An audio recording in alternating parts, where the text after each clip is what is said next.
Kami mengira dia mati. Di Gunung Slamet, kabut bukan cuma soal cuaca. Kadang dia seperti pintu yang kalau kamu salah melangkah, bukan cuma arah yang berubah, tapi juga dunia.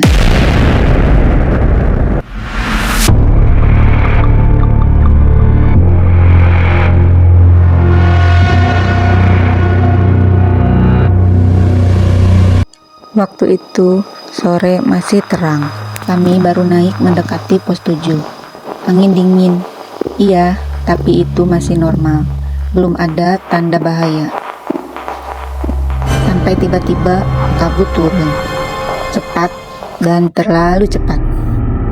Dalam hitungan menit, jarak pandang nol. Putih semua seperti dunia dimatikan paksa. "Jangan jauh-jauh," teriak ketua rombongan kami. Dan di saat itulah kami sadar satu orang hilang. Raka. Namanya kami panggil. Sekali, 2 kali, bahkan sampai puluhan kali. Suara kami tenggelam di kabut. 10 menit berlalu, 20 menit pun berlalu, dan tidak ada jawaban. Di gunung, kalau sudah lewat setengah jam, itu bukan sekedar tersesat. Itu pertanda buruk. Malam turun, hujan pun ikut turun. Angin Slamet mulai menggila. Kami berkumpul di jalur sempit, basah, dingin, dan panik. Saat itu, aku melihat wajah-wajah yang mulai berubah. Bukan takut lagi, tapi penyesalan. Di gunung, satu langkah salah bisa jadi perpisahan seumur hidup. Pagi hari pertama, pencarian dimulai. Tim SAR datang, relawan ikut naik. Jalur disisir dari bawah sampai titik terakhir Raka terlihat. Peluit pun ditiup, HT pun berbunyi. "Raka, jawablah kalau kamu dengar." Tapi yang menjawab bukan suara manusia. Kadang terdengar seperti panggilan balik, mirip tapi tidak sama. Selalu telat, selalu dari arah yang salah. Hari kedua, kami sudah lelah, basah, dan mulai kehilangan harapan. Lalu tiba salah satu relawan berhenti mendadak. Sepatu Raka masih terikat rapih ditaruh di pinggir di jalur yang bersih. Padahal jalur itu becek parah.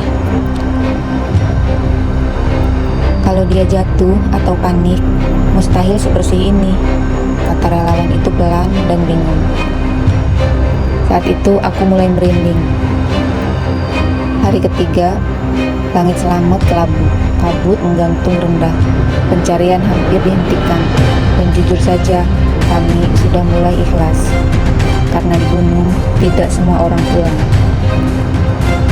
Menjelang maghrib, seseorang muncul dari kabut, jalan pelan tertatih. Saat wajahnya terlihat, itu Raka. Kami lari, ada yang nangis, ada yang teriak histeris. Raka berdiri linglung, bibirnya pecah dan wajahnya pucat. Tapi anehnya, tubuhnya tidak sedingin orang yang hilang 3 hari. "Aku cuma sebentar," katanya pelan. Kami pun saling pandang. 3 hari cuma sebentar. Di base camp Raka diselimuti, dikasih minum air hangat. Tim SAR mulai bertanya, "Kamu makan apa selama 3 hari?" Raka diam lama. "Dikasih," jawabnya. "Oleh siapa?" Raka menunduk. "Orang baik," jawabnya lagi. Namun jawaban itu tidak bikin tenang. Akhirnya Raka cerita. Katanya dia cuma melangkah 3 langkah keluar jalur. Dan setelah itu suasana berubah. Hutan sunyi, tidak ada angin, tidak ada suara burung. Dia berjalan lama sampai menemukan pos kecil dari kayu tua. Pos itu tidak ada di peta. Di dalamnya ada api unggun, hangat dan nyaman. Ada 3 orang duduk membelakangi api. "Mari istirahat dulu," kata salah satunya. Suaranya terlalu familiar. Raka duduk, dikasih teh hangat, dan katanya rasanya terlalu enak. Dia tanya jam, mereka tertawa.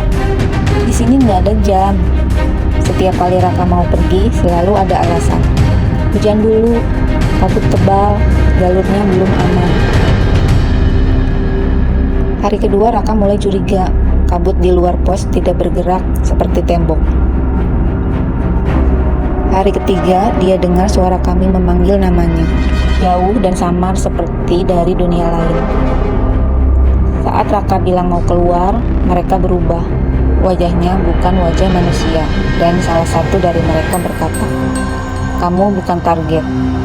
Mereka menanyakan nama lengkapnya dan tanggal lahirnya, lalu tertawa. "Oh, bukan kamu." Akhirnya Raka dikembalikan.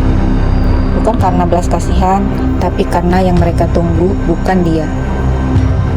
Kami semua akhirnya terdiam, karena saat itu kami sadar satu hal, di foto-foto pendakian sebelum kabut turun, selalu ada salah satu orang berdiri di belakang kami. Dan kami semua bersumpah tidak ada orang itu di rombongan. Sebelum turun, Raka bilang satu kalimat terakhir. Kalau cerita ini disebar, mereka akan datang lagi, dan kali ini untuk yang benar. Sejak hari itu, aku tidak pernah menganggap kabut sebagai hal biasa. Karena kadang yang hilang bukan yang tertinggal, tapi yang kembali.